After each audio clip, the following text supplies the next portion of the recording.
Hi, my name is Akosia, and we are on week 2 of learning about a little bit more about advocacy and me sharing some insights from what I have picked up by watching my boss work and do what he does so effortlessly.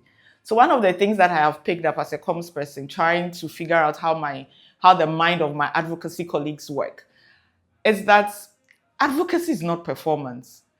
And sometimes I know that sometimes it's difficult for us to picture that because we think that advocacy is about the person that is shouting the loudest or the person that has the punchlines or the person that is so visibly angry about something. But no, advocacy is not about performance. You see, the thing is, as I watch them, I realize that real advocacy continues after the attention fades. So after the social media outrage has died down, after the hashtag is not trending anymore, after all of those conversations, people have moved on because people will move on to the next trending topic in a matter of weeks.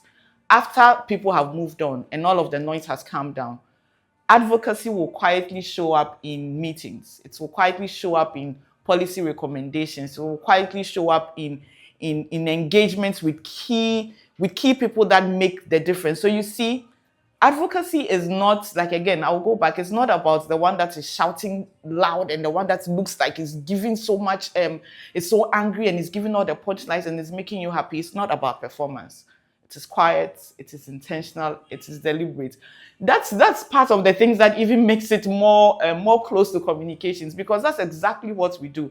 So think about it this way: you are in the development space, or even you work for a profit-oriented organization, but your organization believes strongly about the environment, and your organization is very passionate about climate change and sustainability and ESG and all of those things. Remember that the advocacy you're going to do in favor of the cause that your organization believes in is not about performance. The real advocacy that brings the change is often quieter. I know you don't want to hear it, but it's quieter, it's slower, and it's very, very, very intentional, especially when all the noise on social media again dies down. So think about it and consider this. Your PR tip, which is linked to advocacy, is that advocacy is not performance. Again, it is not about outreach. Again, it is not about who shouts the loudest or who has the most punchlines. Advocacy that brings change, it's often quieter, it is slower, it is very intentional, and it shows up in engagement sessions with the people that matter. It shows up in conversations on the sidelines. You can meet somebody at the mall and start a little conversation, then just drop the seed in the person's mind. Then you follow up. So advocacy that brings results will most of the time happen in the background. It's good. The noise on social media and the conversation on social media helps bring real attention.